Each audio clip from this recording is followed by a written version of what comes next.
Sarah Harlina dengan NIM D1B1201143. Di sini saya akan menjelaskan tentang definisi farmasi, sejarah farmasi, lambang farmasi. Apa itu farmasi? Dalam bahasa Inggris itu farmaci dan dalam bahasa Yunani adalah pharmakon. Berarti adalah obat. Merupakan salah satu ilmu kombinasi antara ilmu kesehatan dan ilmu kimia yang mempelajari tentang penyediaan obat dalam bentuk tertentu dan jadikan suatu obat untuk suatu penyakit. Dalam pendidikan kefarmasian atau kesekolahan farmasi terdiri dari 4 tahap atau terasa. Terasa pertama sarjana atau terasa S1 yang dirancang selesai dalam waktu 4 tahun dengan gelar sarjana sains, atau kedua yaitu profesi apoteker yang dirancang selesai dalam waktu 1 tahun dengan gelar APT atau apoteker.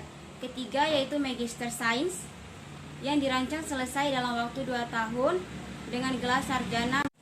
Program sarjana ITB mempunyai beban sekurang-kurangnya 144 SKS dan sebanyak-banyaknya 160 SKS dengan tiga tahap, yaitu tahap pertama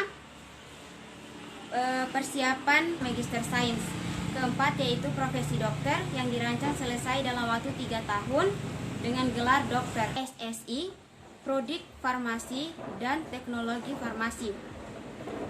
Sarjana Farmasi atau Prodi Farmasi Klinik dan Komunikasi. Kedua yaitu gelar apoteker yang dirancang bersama dengan 36 SKS, dan tahap kedua yaitu sarjana muda dengan 72 SKS, dan tahap ketiga yaitu sarjana dengan minimal 36 SKS. Obat mempunyai berbagai macam. Semua bentuk obat memiliki karakteristik dan tujuan tertentu. Oleh karena itu, penting bagi kita untuk mengetahui tentang sediaan obat.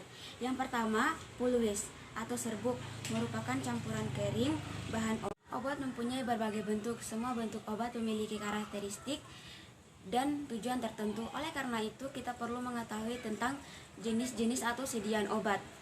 Yang pertama, pulvis atau serbuk merupakan campuran kering bahan obat dan bahan kimia yang dihaluskan ditujukan untuk pemakaian luar. Kedua yaitu pulverens atau serbuk dibagi bobot sekurang lebih sama, dibungkus menggunakan kemasan yang cocok sekali pakai. Keempat, pil atau pilulae merupakan sediaan bentuk padat bundar yang mengandung satu jenis obat yang bermaksud untuk pemakaian oral. Kelima, tablet sublingual. Keenam, tablet bukal. Ketujuh, tablet effervescens. Ke-8, tablet kunyah. Keenam, kaplet merupakan sediaan padat kompak yang dibuat secara kempa cetak, bentuknya oval seperti kapsul.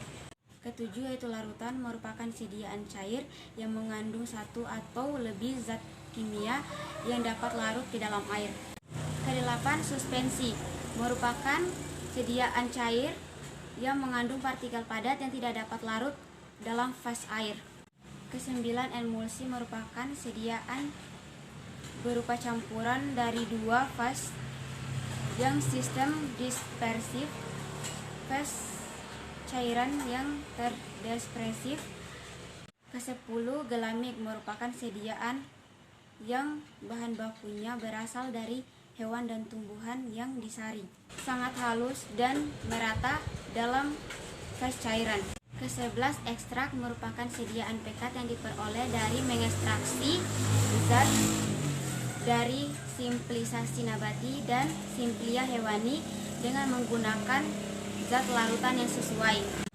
Ke-12, infusa merupakan sediaan cair yang dibuat dengan mengekstraksikan simplisia nabati dengan air dalam suhu 90 derajat dalam waktu 15 menit. Ke-13, imunoserum merupakan sediaan yang mengandung imunoserum khas yang diperoleh dari serum hewan dengan pemurnian. 14, yaitu salep merupakan sediaan setengah padat yang dipakai secara topikal pada kulit atau selaput lendir. Ke-15, supositorial merupakan sediaan padat dengan berbagai bobot dan bentuk yang telah diberikan melalui tektal, vagina, dan uretra. Ke-16, obat tetes merupakan sediaan cair yang berupa emulsi atau suspensi yang dimaksudkan untuk obat luar dan obat dalam. Ke-17, injeksi merupakan sediaan steril yang berupa emulsi atau suspensi atau serbuk yang harus dilarutkan atau disuspensi terlebih dahulu sebelum digunakan. Sejarah kefarmasian. Ilmu kefarmasian sebelum dikenal dunia pada zaman Hippocrates atau Bapak Ilmu Kedokteran pada tahun 460 Masehi sampai 370 Masehi. Pada peradaban ini, seorang dokter tidak hanya mendiagnosa suatu penyakit pada pasien, tetapi dia juga meracik obat untuk pasien selayaknya seorang apoteker. Seiring dengan perkembangan zaman dan ilmu kesehatan, sistematika dalam pembuatan obat sudah semakin rumit, mulai dari formula dan cara pembuatan obat tersebut. Oleh karena itu, dibutuhkan seorang ahli yang mampu dalam bidang tersebut untuk meracik dan membuat obat tersebut. Sehingga pada tahun 1240 sebelum Masehi, Raja Jerman Van der Rijs memutuskan untuk pemisahan antara dokter dan farmasi. Dari sinilah sejarah farmasi berasal, sehingga para ahli memutuskan atau menyimpulkan bahwa kedokteran dan kefarmasian itu sama. Perintahan ini dikenal dengan Decree to Slinger. Lambang farmasi atau Bowl of Hygeia tersebut merupakan patung yang bergambarkan Dewi Yunani yang sedang memegang mangkuk dengan seekor ular yang jinak yang mengitarinya dan seolah-olah sedang minum di mangkuk tersebut.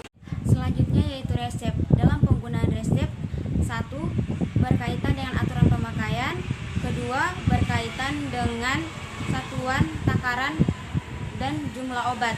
3. Berkaitan dengan perintah pembuatan. 4. Berkaitan dengan nama waktu.